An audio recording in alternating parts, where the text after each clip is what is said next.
Bonjour, bonsoir les mythophanes, j'espère que vous allez bien.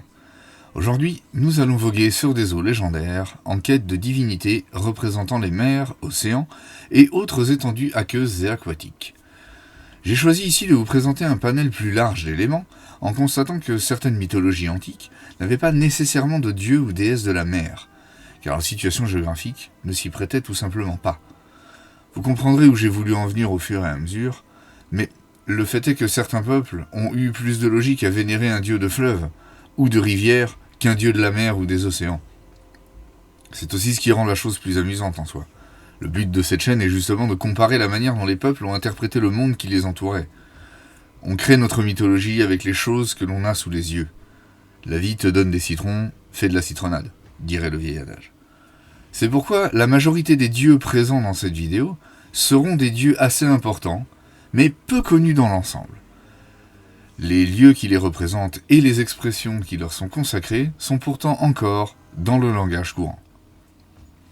Donc sans plus attendre, plongeons à pieds joints dans la Grande Bleue, à la rencontre de nos 10 lauréats du jour. Numéro 1. Poséidon. Est-il besoin de le présenter ? Lui, le troisième souverain du monde grec mythologique. Lorsque lui et ses frères, Zeus et Hadès, se partagèrent le monde, il hérita de la mer, des océans et de tout ce qui se rattache à l'eau en général. Les Grecs étant de grands navigateurs, il était donc normal qu'ils finissent par diviniser cette grande étendue mystérieuse qui entourait leur monde. Poséidon est comme la mer, imprévisible, colérique et rancunier. Ses accès de colère se traduisant souvent par des naufrages, des apparitions fantomatiques et des monstres venus tout droit des profondeurs abyssales. Le culte de Poséidon n'avait pas réellement de cité attitrée, juste un temple au cap Sounion, près d'Athènes.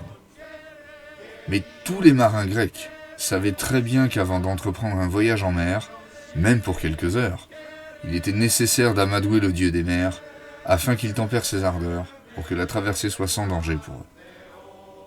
J'ai peu parlé des noms des dieux grecs et romains en évoquant ses frères, mais le fait est que Poséidon est, contrairement à Zeus et Hadès, bien plus évoqué dans le langage courant sous son nom romain, Neptune, que sous son nom grec.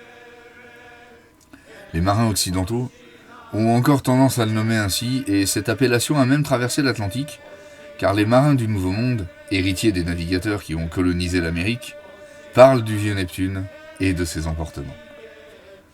Ce qui fait que nombreuses sont ses apparitions dans la culture populaire. Outre les jeux vidéo, tels qu'Age of Mythology, Smite, ou bien d'autres dans lesquels il a parfois juste le rôle d'un personnage secondaire non jouable, il apparaît aussi sous d'autres formes. Ainsi, le roi Triton, Aquaman et Namor sont eux aussi considérables comme des références plus ou moins évidentes à Poséidon. Poséidon et Neptune ont même inspiré, à l'instar d'Hadès, certains des plus célèbres mangaka. On retrouve Neptune dans One Piece, Poséidon dans Saint Seiya, et ce ne sont que les incursions les plus directes. Il a inspiré aussi les pirates, comme Barbe Noire, et reste dans le champ lexical de la piraterie un personnage important, même s'il n'est que cité la plupart du temps. La représentation moderne de Poséidon est un peu à double tranchant. Tantôt il est un personnage bénéfique qui aide les héros, comme dans Percy Jackson, où le héros est même son fils. Tantôt il est un adversaire, comme dans la campagne d'Age of Mythology. Enfin, la plupart du temps, étant donné que Hadès est souvent l'antagoniste, il finit plus comme un personnage secondaire, voire tertiaire, car on donnera plus volontiers le rôle du gentil à Zeus. Le numéro 2, lui, est souvent secondaire, alors qu'il était sans aucun doute l'un des plus importants pour le peuple qui le vénérait. Numéro 2, Sobek, le dieu qui personnifie le Nil pour les Égyptiens. Honnêtement, je ne comprends pas pourquoi on ne parle pas plus de lui et pourquoi on ne crée pas plus de contenu vidéoludique sur lui. Rien que la description de son apparence. Tantôt homme à tête de crocodile, tantôt crocodile anthropomorphe. Il est la personnification autant bénéfique que menaçante du Nil. Le fleuve, certes, apporte des bienfaits par son limon qui nourrit les sols des agriculteurs d'Égypte, mais il faut malgré tout garder en tête qu'un grand nombre de dangers vous attendent si vous naviguez dessus, surtout dans l'Antiquité, l'une des menaces les plus évidentes étant les crocodiles. On dit même que l'affluence de crocodiles dans le Nil annonçait les futures crues. J'en profite d'ailleurs pour teaser un futur concept de vidéo que j'ai prévu, qui décryptera la représentation des animaux dans les mythes. Nous aurons donc le loisir de reparler de Sobek dans ce cadre. Aussi, je ne m'étendrai pas plus sur l'image du crocodile dans l'imaginaire égyptien. Concernant son culte, Sobek avait 2 lieux qui lui étaient consacrés. D'abord, Nom Hombo, site égyptien de l'époque pharaonique, où il partage la vedette avec Héra-Horus, une version archaïque d'Horus. Mais surtout, Crocodilopolis, datant de l'Égypte ptolémaïque, où l'on rapporte que les humains y vivaient en cohabitation avec les crocodiles. Sacrée ambiance pour la fête des voisins, vous trouvez pas? Mais ce culte important dépasse le fait qu'il représente le Nil. En effet, Sobek est surtout l'un des nombreux gardiens de la barque du soleil, repoussant le serpent Apophis aux côtés de Sekhmet et de Seth. Il porte alors le nom de Sobek-Ré, et ses représentations lui confèrent un disque solaire comme attribut. Il était si considéré dans toute l'Égypte antique que nombreux sont les pharaons ayant porté des noms comme Sobek-Hotep ou Sobek-Emsaf. La conclusion de tout ceci reste la même. Pourquoi Sobek n'est-il pas plus visible dans la culture moderne? Sans doute le fait qu'il soit un hybride de crocodile, animal dont on se méfie fortement, lui confère mauvaise publicité. Le suivant, bien que n'étant pas hybride, ne bénéficie guère de plus de visibilité. Numéro 3. Njord. Le dieu nordique des mers et océans. Globalement, il est l'équivalent de Poséidon chez les Nordiques, à ceci près qu'il ne vit pas au fond de la mer. Ce n'est pas un dieu aquatique dans sa forme, c'est en fait un dieu pêcheur. Il vit donc en Asgard, le domaine des dieux, et sa maison constitue en quelque sorte le port de celui-ci. Njord est souvent décrit comme l'un des plus vieux dieux d'Asgard, avec Odin. Il était là dès les premiers temps du monde, ce qui est plutôt cohérent pour le dieu qui représente un élément si primordial que l'océan. Comme tous les dieux de la première génération, il a eu ses enfants avec l'une de ses sœurs, mais on lui connaît aussi une romance avec un autre personnage divin. En effet, à la suite d'un affrontement contre les géants des glaces, une trêve devait être signée avec eux. Elle stipulait que les dieux devaient envoyer Balder, le dieu de la beauté, épouser Skadi, la déesse de la chasse et de la montagne. Cependant, usant d'un stratagème de Loki, les dieux proposèrent à Skadi de choisir plutôt son prétendant à l'aveugle. Ils se placèrent tous derrière un rideau, ne laissant dépasser que les pieds sous le bord. Skadi prit son temps et choisit les chevilles les mieux faites, pensant qu'elles ne pouvaient appartenir qu'au dieu de la beauté. Vous vous en doutez, il s'agissait de celle de Njord. Mais Skadi s'en contenta, et les deux furent mariés assez rapidement.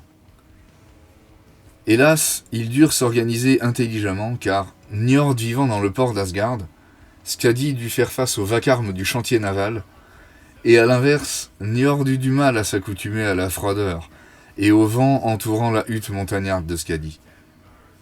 Ils décidèrent donc d'un commun accord de passer la moitié de l'année chez l'un, et l'autre moitié chez l'autre, créant ainsi une sorte de cycle de saison. Ce qui semble une évidence concernant Njord et son culte, c'est que les Nordiques, qu'ils soient de Norvège, de Suède ou du Danemark, étaient de grands navigateurs. Il va de soi, tout comme pour les Grecs avec Poséidon, que personnifier la mer devait se produire tôt ou tard. D'autant plus que, comme Poséidon, Njord est parfois colérique et orageux. À l'instar des océans grecs, les mers nordiques pullulent de monstres marins et de créatures des profondeurs, comme le kraken, qui est bien nordique, n'en déplaise à Hollywood et sa manie de le coller dans la mythologie grecque, et l'Avgoufa, une sorte d'immense baleine qui vit à la surface de l'eau et se confond tellement avec la terre qu'elle forme une île mobile. Autant de bêtes légendaires que le vieux Njord doit tempérer régulièrement pour préserver les humains de cataclysmes potentiels. Concernant son image, dans la culture moderne, il est comme Sobek, quasi inexistant. Il brille par son absence dans les films Thor de chez Marvel, et sa présence dans le jeu vidéo aura surtout été remarquée dans Age of Mythology, comme dieu mineur, bien évidemment. Il y a bien les 2 derniers God of War qui font la part belle à la mythologie nordique, Il pourrait être présent dans l'un des deux, mais rien n'est moins sûr, je laisse donc les gens qui y ont joué me le confirmer en commentaire. Encore un dieu assez classe, qui malheureusement n'a pas la place qu'il mérite dans l'imagerie populaire.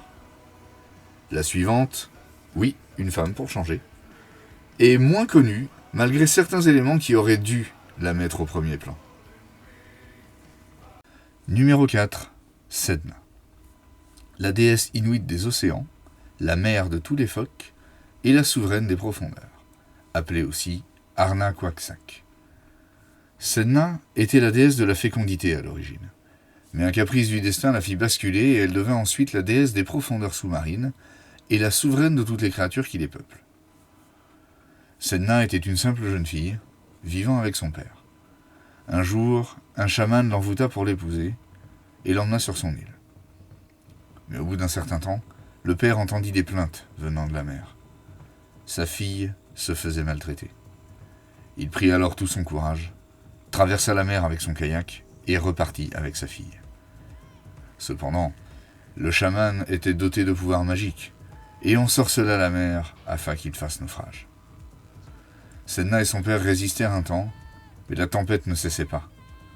Le père, contraint par le désespoir, prit la plus lourde décision de sa vie et poussa Sedna par-dessus bord. Sedna s'agrippa de toutes ses forces au kayak, mais son père, les yeux pleins de larmes, lui coupa les mains. Ces dernières, ayant été touchées par un chaman, étaient magiques et devinrent des poissons et des phoques au contact de l'eau glacée. Privée de ses mains, Sedna coula au fond de la mer, où elle règne à présent et donne naissance aux animaux marins. On ne peut pas forcément dire grand-chose de son culte. Les croyances inuites ont le même problème que les croyances aborigènes d'Australie, beaucoup de versions différentes, une grosse majorité de transmissions orales, et donc une multitude d'interprétations de chaque dieu. Cependant, pour Sedna, il semble ressortir une tradition chamanique liée aux chasses et pêches infructueuses, qu'on attribue donc à Sedna. N'ayant plus de mains, elle ne peut donc plus se peigner les cheveux, ce qui la met en colère. Les chamans, donc, par leur incantation, tentent de lui démêler les cheveux afin que la chasse et la pêche puissent reprendre. Sedna, de toute évidence, est une déesse majeure des peuples inuits, leur vie étant principalement tournée vers la mer, la pêche et donc la navigation. Elle se doit d'être une divinité de premier plan. Elle n'est probablement ni maléfique ni bénéfique, elle est surtout un esprit neutre qu'il faut savoir amadouer. Malgré l'intégration des Inuits dans le monde moderne, il reste visiblement une grande part de chamanisme dans leur vie quotidienne, et il est important qu'elle ne disparaisse pas. Malgré une très faible exposition médiatique, Sedna bénéficie d'une reconnaissance dans la culture moderne. En effet, elle est la seule déesse inuite à avoir inspiré le nom d'un corps céleste du système solaire. Une des nombreuses planètes naines au-delà de Pluton porte le nom de Sedna. Elle est même actuellement l'objet céleste le plus éloigné qu'on ait reconnu comme faisant partie du système solaire. Le prochain dieu n'a pas cette chance, même si sa mythologie fut choisie pour inspirer le nom d'une planète. Numéro 5. Tangaroa, le dieu des océans polynésiens. Le plus puissant dans cette mythologie, et quoi de plus normal, puisque les peuples qui le vénéraient étaient entourés d'eau et vivent encore sur des îles de nos jours. Mieux encore, les Polynésiens sont reconnus comme étant de grands navigateurs. Ils ont sillonné la mer sur plusieurs générations, découvrant ainsi les différentes îles qui forment l'actuel continent d'Océanie. Selon certaines versions de son mythe, il est le fils de Ranginui et de Papatuanuku, la terre et le ciel, les deux êtres à l'origine de la création des êtres vivants. Mais selon d'autres versions, il serait lui-même le premier dieu qui aurait créé l'univers, sortant donc dans cette version d'une immense coquille dont il s'extirpe par la force. C'est amusant de constater le parallèle que l'on peut créer avec le Big Bang sur cette version, de la naissance de Tangaroa. L'ouverture de la coquille par la force étant une image assez semblable à une explosion cosmique. Si l'on reprend l'autre origine possible de Tangaroa, cela fait de lui le frère de Tawiri Matea et de Tu Matuenga, les deux dieux dont j'avais parlé dans ma vidéo sur les divinités de la foudre. Je vous invite à la visionner ou revisionner pour comprendre mieux pourquoi Tangaroa, contrairement à ses frères, suite à la séparation de leurs parents et la colère de Tawiri Matea, se contenta visiblement de se cacher sous la mer sans demander son reste. L'un des récits les plus connus de Polynésie occidentale raconte que Tangaroa résidait dans les cieux, d'où il envoya un oiseau du nom de Tuli, survoler la mer. Tuli revint et lui rapporta n'avoir vu que de l'eau, de sorte que Tangaroa décida de jeter dans l'eau des pierres qui devinrent les îles de Manono, Upolu, Savaii, Manua et Olosega, formant l'archipel des Samoa.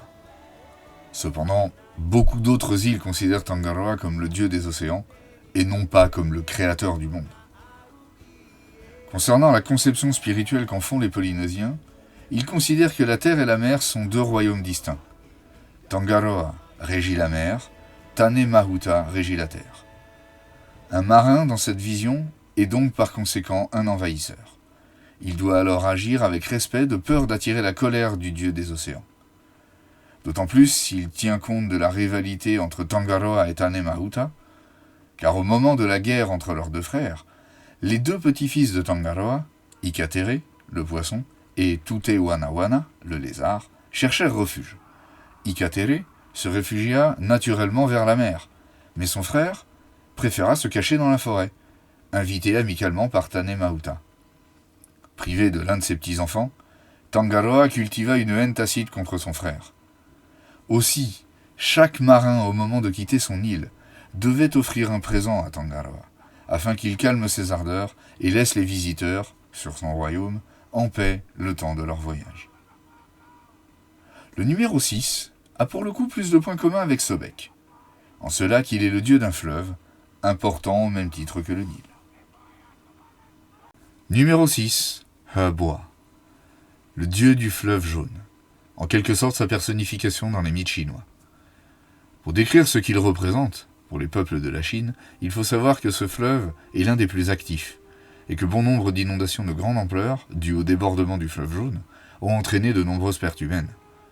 Mais, en parallèle, tout comme pour le Nil, le fleuve jaune est utile pour l'agriculture, et les irrigations dont il est l'origine ont servi à nourrir une grande quantité de personnes. Je trouve que cela résume assez bien la dualité du personnage. Les anciens Chinois lui vouaient une certaine admiration, ainsi qu'une crainte à peu près équivalente. On le disait gourmand, malgré sa bonté. Sans doute est-ce la caractérisation de ses crues indomptables. Il est même fait mention de sacrifices, vraisemblablement par noyade, dans le fleuve, de divers êtres vivants, poulets, bœufs, porcs, et même des jeunes femmes offertes comme épouses à Heboa. Ces derniers ont fini par trouver une fin, et la plupart des gens, par la suite, se contentaient de lancer des objets de valeur dans le fleuve, comme des statuettes en jade par exemple. L'origine du fleuve était le légendaire mont Kunlun. Il était logique qu'en découle un fleuve tout aussi légendaire, et le dieu qui le représente est très important. Heboa est l'un des personnages principaux des 9 chants, dans le recueil Les Chants de Chu, une anthologie de 17 poèmes regroupant des œuvres des artistes du royaume de Chu. Je n'ai malheureusement pas réussi à trouver d'extrait du recueil, mais j'imagine que les 9 chants sont probablement une référence importante de la culture chinoise. Heboa apparaît peu ou presque dans la culture populaire. Ou du moins, comme bon nombre de divinités de la Chine ancienne, il apparaît surtout dans le cinéma produit à Hong Kong. Mais, malgré cela, il est souvent un personnage secondaire. On lui préférera un Sun Wukong ou un Chongqui, plus propice à une histoire épique. Heboa est présent surtout dans le jeu Smite, comme finalement beaucoup de divinités moins citées dans d'autres supports, mais il est dans ce jeu tout à fait à sa place, et le fait qu'on puisse l'incarner le temps d'une partie pousse souvent les joueurs à s'y intéresser un peu plus. Force est cependant de constater qu'il est loin d'être une divinité de premier plan dans l'imagerie populaire, ou du moins ne l'est-il que pour une partie du monde. La déesse suivante partage cela avec Heboa, pour des questions de protection culturelle. Numéro 7, Ganja, la déesse du Gange. Vous l'aviez vu venir, j'espère. Le Gange est sans aucun doute le fleuve le plus sacré de l'Inde, à tel point qu'en vérité, Ganja est utilisé pour qualifier tout cours d'eau considéré comme sacré. Il est évoqué à plusieurs reprises en tant que fleuve dans bon nombre de récits des premières civilisations indiennes. Ganja est d'ailleurs l'une des nombreuses épouses de Shiva. Sa naissance vient de 2 divinités qui l'ont fait apparaître par leur interaction. Brahma, le créateur du monde, la fit naître en ôtant la sueur des pieds de Vishnu. Ganga naissait donc ainsi, 2 fois sacré. Par la suite, une légende raconte comment Ganga a bien failli noyer le monde sous ses flots, suite à un malentendu. Shiva intervint heureusement juste à temps et fit couler Ganga dans ses cheveux pour qu'elle retrouve son lit d'origine. Elle devint par ce geste une 3e fois sacrée. Je vous parlais de protection culturelle. Elle est la même que pour Indra et Kali, que j'évoquais dans mes 2 premières vidéos. Il est vrai que les hindous ont tendance à ne pas trop laisser la culture cinéma s'emparer de l'image de leur dieu. Leur propre cinéma ne l'évoque que très peu d'ailleurs, malgré la production industrielle des studios Bollywood. Il est, j'ai l'impression, préférable de produire un film sur une épopée historique de l'Inde, plutôt que de prendre le parti de représenter les dieux sur grand écran. Le lobby religieux tient, pour le meilleur comme pour le pire, une place de protecteur de l'image du divin. Le dieu suivant est plus libre de se glisser à l'écran, parfois sous des noms différents. Numéro 8. Watatsumi, le dieu des océans japonais. Les Japonais lui connaissent 2 versions de sa naissance. La classique version des dieux créateurs Izanagi et Izanami qui le font apparaître du grand néant, dans le même temps que le dieu des montagnes, au commencement du monde, est une version étonnamment plus cohérente. J'ai pour ma part une petite préférence pour la seconde. Celle-ci explique qu'à la suite de la perte de son épouse, Izanagi, le dieu créateur, se rendit dans le Yomi, le monde des défunts, afin de la retrouver. Sa déception de ne plus la reconnaître, et qu'elle soit définitivement perdue, le fit la repousser. Il l'abandonna, et sortant du Yomi, chercha donc à se purifier de la souillure qu'il avait foulée dans l'au-delà, en se lavant les cheveux dans l'eau d'une fontaine. Il extirpa de ses longues mèches le dieu Watatsumi, aussi connu comme Ryujin, le dieu dragon des eaux. Car oui, Watatsumi, en plus d'être le dieu des océans et des eaux, est aussi un métamorphe capable de prendre la forme d'un dragon ou d'un être humain à sa guise. Les dragons étant en Orient considérés comme des entités aquatiques plus proches des poissons que des reptiles, contrairement à leurs homologues occidentaux.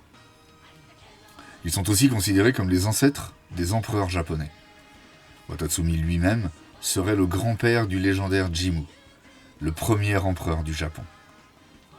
Tout ceci implique donc que Watatsumi bénéficie d'un culte important dans la religion japonaise. Nombreux sont les temples et torii qui lui sont dédiés, certains parfois littéralement placés dans de l'eau peu profonde, afin d'être au plus près du dieu. Il est aussi intéressant de constater que le décès de Izanami, étant dû à la naissance de Kagutsuchi, le dieu du feu, la purification de Izanagi est considérable comme une renaissance, compte tenu des circonstances, et ne pouvait par opposition qu'engendrer la naissance du dieu de l'eau, élément en tout point inversé au feu. Malheureusement, comme la plupart des dieux dans cette vidéo, il est souvent dans la culture populaire un dieu tertiaire, et il est rare de le voir apparaître. Le manga cependant s'y est tenté à plusieurs reprises, et l'on retrouve le dieu souvent mêlé à l'image de Poséidon, sans doute plus parlante pour l'exportation à l'étranger. Les personnages de Poséidon et Neptune, respectivement dans Saint Seiya et One Piece, sont de bons exemples de comment parler de mythologie japonaise en utilisant les codes de la mythologie gréco-romaine. Je compte lancer d'ailleurs une série de vidéos analyses sur la chaîne, dont une décortiquera les éléments de ce que j'appellerais le syncrétisme d'exportation. La suivante, et avant-dernière de notre panel, est bien plus dans l'ombre, et c'est bien dommage. Numéro 9. Xalchiutlicue, la déesse des rivières et des lacs de la mythologie aztèque. Épouse de Tlaloc, le dieu de l'eau, elle est aussi la déesse des naissances. Elle est souvent représentée vêtue d'une tenue en amatl, le papyrus aztèque en quelque sorte, et de bijoux en turquoise, symbole par excellence de la noblesse. Sur sa robe aussi ornée de coquillages qui représentent parfaitement son nom. Xalchiutlicue signifiant en langue aztèque « celle qui porte une jupe de jade ». Ces statues rituelles étaient d'ailleurs souvent taillées dans ces minéraux précieux. Les archéologues ont constaté qu'en définitive, l'eau, qui est son élément, est surtout un accessoire lors des rites pour protéger les naissances, et qu'à l'instar des baptêmes chrétiens, les Aztèques purifiaient l'enfant par l'eau, afin de saluer son arrivée parmi les vivants. Xalchutlicue était au final bien plus vénérée comme une déesse de la maternité que comme une déesse des cours d'eau. Notons d'ailleurs la subtilité, qu'elle n'est liée qu'aux étendues d'eau intérieures au royaume aztèque, et très peu à la mer, qui du peu que l'on en sait n'a pas trop été pratiquée par les Aztèques, bien qu'elle soit toujours considérée comme la protectrice des pêcheurs du golfe du Mexique.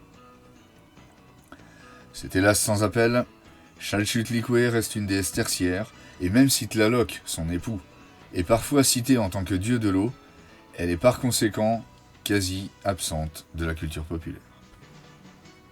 De toute manière, le cinéma comme le jeu vidéo semble rechigner à prendre le panthéon aztèque comme cadre, et hormis quelques ovnis sur le sujet comme l'excellent Godhood des studios Abbey Games, rares sont les incursions dans cette mythologie qui est pourtant chargée d'un univers graphique sublime qui ne demande qu'à être exploité.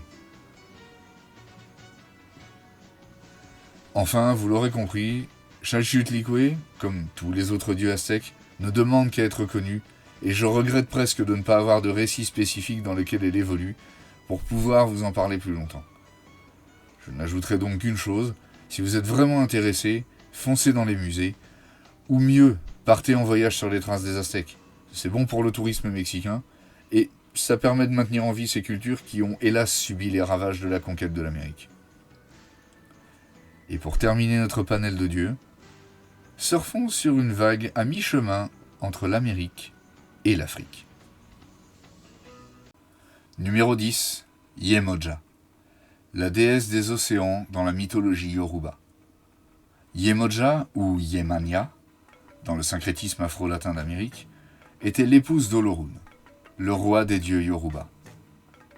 Tout comme Xalchutlicue, elle est représentée comme une nourricière, à plus forte symbolique cependant car Yemoja est représentée avec une poitrine volumineuse, comme c'est souvent le cas dans les panthéons africains.